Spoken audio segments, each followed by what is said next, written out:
which allowed Numbers to have complete skip teleport and everything coming in, allowing his attack to be much faster than it originally was, which means we will be seeing a Game 3 in this series. So that was very effectively done by Numbers. Very effective comeback. I did not expect that, but given how good he is in defense, I am not surprised. So Game 3 will be starting fairly shortly after this one, once Numbers manages to probably get rid of the current quarter as quickly as possible, but there's no other bases coming up for Haiku. A second base has been built for Numbers in the north side of the map, and so Numbers has insurance if he even needs it. Though he really doesn't. Haiku has lost everything he has. Even from his own point of view, he has no QP, he has no way to get more chronoports, and the units he has is a couple of Martank and an ATHC. The ATHC is cloaked, so that will be effective until Shin Churches come around, but until that, once that happens, it's going to be game. So, well done, Haiku, building up that original defense and getting up that base kind of hidden, and actually keeping it alive for a long time. I wasn't sure how Numbers would be able to deal with that.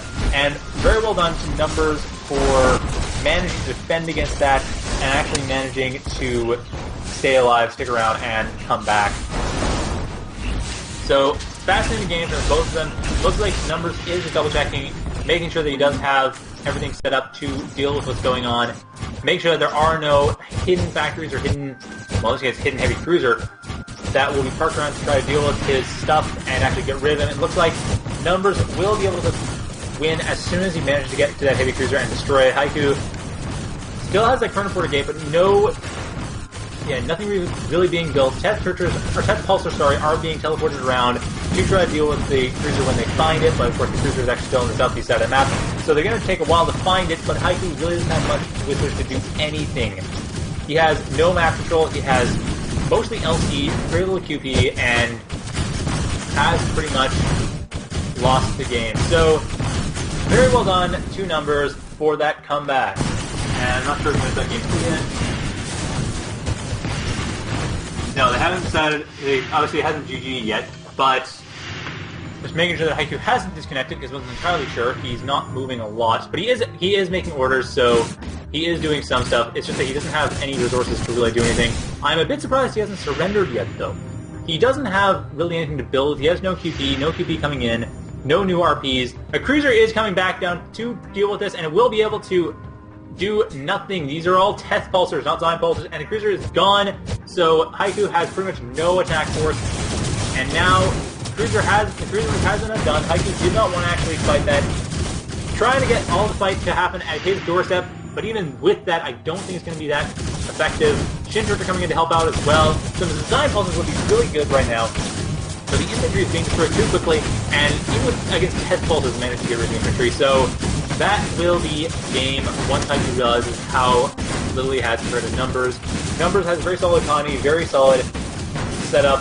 All the tech is set up except specials, and weaponry, but he doesn't really need that right now for his strategy.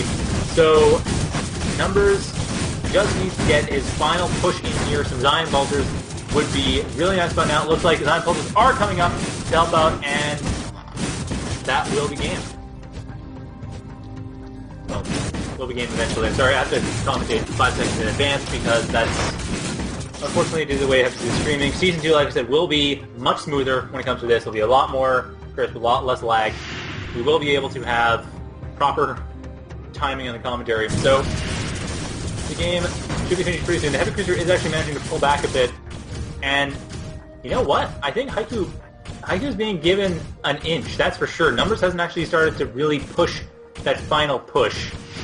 However, test pulses are coming back around. They actually have been teleported around to deal with that heavy cruiser, so ultimately the heavy cruiser will be destroyed. Haiku still has an inch, but the question, of course, is will he be able to make it into a mile? And it's more just a matter of will Numbers allow him to do so. Numbers, from his own point of view, does not know exactly what Haiku is doing.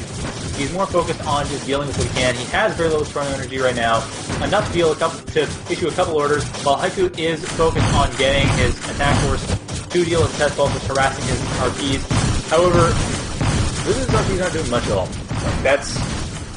Those RPs are collecting from LP, so they aren't collecting QP, and QP really needs the Chrono Porter, although his Chrono Porter is dead. So yeah, Haiku really doesn't have much to build. He has 2 armies coming up. The infantry will be able to come a bit quicker, but the Stein Pulses coming in will be able to deal with that infantry no problem. And that will be, as soon as Stein Pulses manage to actually take care of the infantry properly, that will be game. And Mex as well being in there to help out. Further back in the past, it looks like nothing really has changed. No turn reports, no delayed attacks. This is what we see is what we get. This is the end of the game. Numbers is setting up his final push, has his final push set up. His main base from Vecgir is within that. We're seeing a lot of Haiku's main base, but what's in Numbers' main base is a skip torpedo. That's what's in Numbers' main base. So weaponry has been upgraded for the strategy, of course, and a skip torpedo to finish off to get that last little blow in.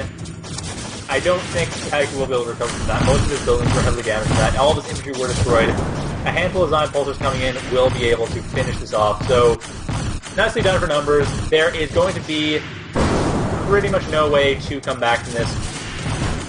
Of course, that's a matter of what Numbers is actually doing. I don't know what Numbers is doing right now. Nothing's really changing for the big battles. What Numbers... There is another factor coming in, but at Numbers' point in time, he isn't actually sending a whole lot of forces, which is a bit surprising. I know he was spending, obviously, money on his weapon and on weaponry, but he just needs some Zion Pulsars. Really, at this point, all he needs is to get a handful of Zion Pulsars and march them into Haiku's base. Haiku is taking this in, he's turning it into a foot right now. Not nearly a mile, but definitely a foot, and that's going to be a problem. There's more forces coming in for Numbers if he manages to send them in. I don't know if he's waiting until they get larger to send them in or not. And no, he's sending them in right now. A bunch of Zion Pulsars coming in. Half dozen Zion Pulsars will be able to completely obliterate the base as it is now. And Haiku will have no way of dealing with this as it comes in. He is trying to send back his Martang and his 2 mechs to deal with this as it comes in. But even then, they come in and Zion Pulsars will be able to destroy everything within seconds. The Martang has been destroyed. Mech's been destroyed. The factory's going to be destroyed. All the factories are going to be destroyed. And that's game. So, we'll be moving on to game 3. Very shortly between these two players. And that will be there. We'll just take a short break as the players decide the map. And then we'll be back once they decide the map, and we'll show you game 3 on whatever map that happens to be. See you in a bit.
Hey, hello everyone, I'm back.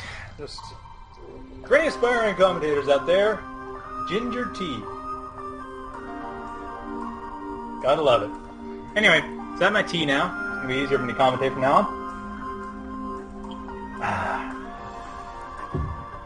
So, we'll be getting started on Game 3 pretty quickly. The players have chosen the maps. It will be on Village Saint-Antoine, a map we've mostly seen as a first map, rather than as a third map, so this will be interesting. All three maps, it seems almost a bit like a reverse order. Most of the games we've been playing have been usually a small map like Village or Imperium, and then hills, or some other larger map. And then, like, the last map's been something like Frostbite or Hill or Vecgir Temple, something large. First map's been something small. Interestingly, this has gone the other way around, which is kind of neat. Haiku had, I believe, the first map choice, and Numbers had second, so Haiku's third as well. So it's just kind of interesting how this semifinal somewhat reversed the typical order. Just a little musing on my own part. Anyway, the game will be starting very quickly, and once we get it all set up, it looks like the game will be going. It's almost ready. Meryl's the only one setting up to get ready. So once he's ready, we'll start. And yeah, so hopefully it's a very interesting game though. It has very neat come-upping numbers, and apparently he's actually feeling a bit nervous right now after having pulled off that really nice comeback. So we'll see how it works out. Hopefully it doesn't psych him out too much. We have a very good game on both sides. But Numbers is going to be under quite a bit of pressure. Haiku as well. Haiku did just lose that. So Numbers under quite a bit of pressure will be setting up right now very quickly to get stuff going. So yes, the game is on, and both players have their spots located. This is a two-player map once again, so the spots won't be randomized very much. We have Numbers in the top left corner and Haiku in the bottom right corner. So Numbers, so one-on-one right now. That's going to be very tight. So it's going to be Game 3, pretty much the same as Game 1 in terms of position. Whoever wins this wins the series, and Haiku has also gone Vecgir. So it's a Vecgir versus Vecgir match. Haiku, once again, going for every race in a row. Interestingly enough, I think against, was it Achron Beta? I think his CISO lost, but I could have